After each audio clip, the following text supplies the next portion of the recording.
السلام علیکم ملګرو د پاکستان تحریک انصاف سپورټرانو د پاره نن غټه خوشخبری دا راغلی ده چې د پاکستان تحریک انصاف چې کوم بانی د عمران خان داغه سایفر کیس نن ختم شوی دی. سایفر کیس کې عمران خان او شاه محمود قریشي باعزت بری شوی دي او نن هغه خلکو د پاره ډیر د شرم مقامو کوم خلکو بچوي چې عمران خان ته پانسی ورکول پکار دی په سایفر کیس کې چا بویل چې عمران خان ته عمر قید ورکول پکار دی په سایفر کیس کې او عمران خان ملک سره غداری کړی ده افیشل سیکریټ اکټ ته پیو لګی جی او پیمان خان باندې د غدارۍ مقدمه او چلی هغه ټول خلکو لنن عمران خان حقیقت ثابت شو هغه ټول خلکو لنن شکست هغه ټول خلکو تسلیم کو ځکه عمران خان په سایفر کیس کې باعزت بری شوی دی. عمران خان سره شاه محمود قریشي هم په دغه کیس کې وو چې دواړه باعزت بری شوی دي. اوس عمران خان د جیل نه ول رها شوی نه دی په دې باندې د ویډیو اخر کې خبره کو چې عمران خان سایفر کیس خو ختم شو خو اوس ولې گرفتار د کم کیسونو کې په هغه باندې د ویډیو اخر کې خبره کو نو ویډیو اخره پورې وګورئ جی. نن خو سایفر کیس فیصله وشو چې کوم عدالت کې ډېرې خبرې هم شوې دي ډېر تو مې هم شوې دي کیس ختمېدو نه پس مخکې بس کیږي راتلونکي ټایم کې بس کیږي په دې باندې هم په دې ویډیو کې خبره کوم. نن د عمران خان مخالف وکیلانو سپریم کورټ ججز ته دا هم وی چې دا فیصله موږ نه منو د های کورټ ججز د سوري دا فیصله په های کورټ کې شوې ده های کورټ ججز ته وی چې دا فیصله موږ نه منو او دې فیصله کې عمران خان چې کوم دی ګناګار دی او دې فیصله کې تاسو غیر ذمہ دارانه فیصله کړې ده جی. ججز ته صفوي چې دا تاریخ کې داسې نه دي شوي چې وکیل به راپاسې او جج له به چې دا فیصله تا غلطه کړې او فلا ډینګړې مطلب نن عدالت کې های کورټ کې یو ډېر ګرم ماحول چلیدلی. نن سایفر کیس کې های کورټ کې سو شو لومبۍ په هغې خبره کوو او بیا سپریم کورټ کې هم نن د عمران خان یو اهم کیس کې ټرایل شوي په هغې باندې هم خبره کوو. نن های کورټ ویلي چې دا کیس پرون ختمو خو پراسیکیوشن چې کوم د عمران خان مخالف وکیل پراسیکیوشن جج ته ووي چې دا کیس د سره شروع شي جی ځکه تاسو وایي مخکې ویلو چې دا کیس د دې کیس ټرایل سم نه دی شوي او دې کیس کې ډېره تیزي شوې ده نو دا کیس ته د سره وشي چې څنګه کیس شروع شو د عمران خان مخالف وکیل وی چې دا سایفر کیس په موږ د سره کوجی چې عمران خان نور هم د په دې سایفر کیس کې ګناګار اوساتي په جیل کې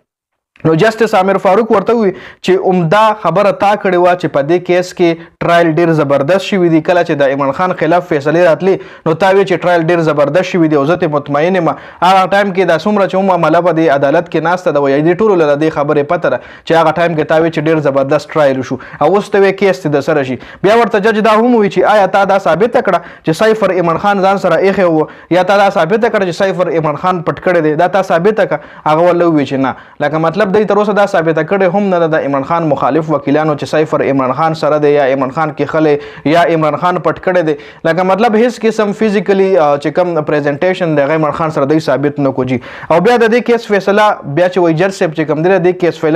د دې کیس فیصله 70 صفحو باندې مشتمله یو فیصله جاری کړه چې هغه فیصله وي هغه په یو غنټه کې جوړه کړه جج ولدا هم وی جسټس عامر فاروق چې هغه جج هغه 70 صفحو والا فیصله په یو غنټه کې څنګه جوړه کړه یا د جج سره پیریان وي د جج سره غیبی مدد چې د په یو غنټه کې 70 صفحو والا فیصله چې کوم دی هغه جوړه کړه. نو دلته کې هم جج چې کوم دی د عمران خان مخالف وکیل پراسیکیوشن چې کوم هغه دلته په دې خبره باندې هم چپ کوجی چونکه په 70 صفحې ډکول په یو غنټه کې یا دا ډېر امپوسیبل کته ول پین شپک ټایپ رائټران کین او بیل ته انسټرکشن ورکړي چې لکه ته دولی کا په دې پیج کې ته دولی کا نو دا هم مشکله ده لکه مطلب دا خو یو کس لیکي هغه مخامخ پروت هغه فیصله معلومه هغه لکی نیو لیکي یو غنټه کې 70 صفحو باندې مشتمل فیصله جج وای څنګه ظاهر جج څنګه جوړه کړي او د دې کیس وای دا موږ د سره نشو کولای کته چې دا کیس موږ د سره شروع کړو دا کیس موږ د سره نه شروع کوو دی به فیصله رن کیږي. بیا جج فیصله وکړو سایفر کیس کې عمران خان او شاه محمود قریشي چې کوم دی با عزت بری کړل خو عمران خان اوس هم په عدت نکاح کیس کې گرفتار دی بل 190 میلیون پاوند کیس کې هم عمران خان گرفتار دی جی. سایفر کیس ته ختم شو خو عدت نکاح کیس لا پاتې دی 190 میلیون پاوند کیس چې کوم دیغه هم لا پاتې دی جی. بل په سپریم کورټ کې نن د پی ټی آی مخصوص نشستونو حواله سره هم ټرایل شوی دی هغه کې 13 رکنی ججز چې کوم 13 رکنی بینچ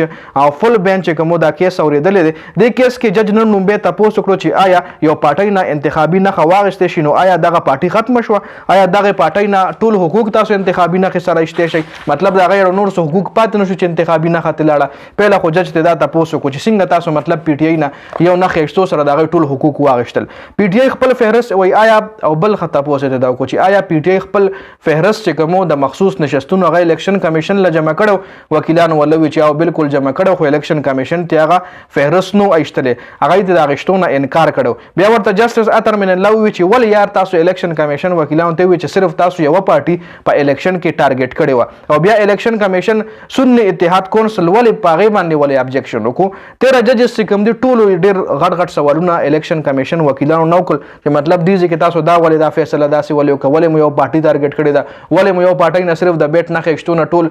حقوق دی واغشتل لکه مطلب حکومت د طرفه خو نه خو د سپریم کورټ او د های کورټ د طرفه عمران خان ترورو ریلیف ملاويدو والده جی نو په دې ویډیو کې دا اپډیټ شو د ویډیو کتلو زیات مننه ویډیو ضرور مخکې ملګرو سره شریک کړئ والسلام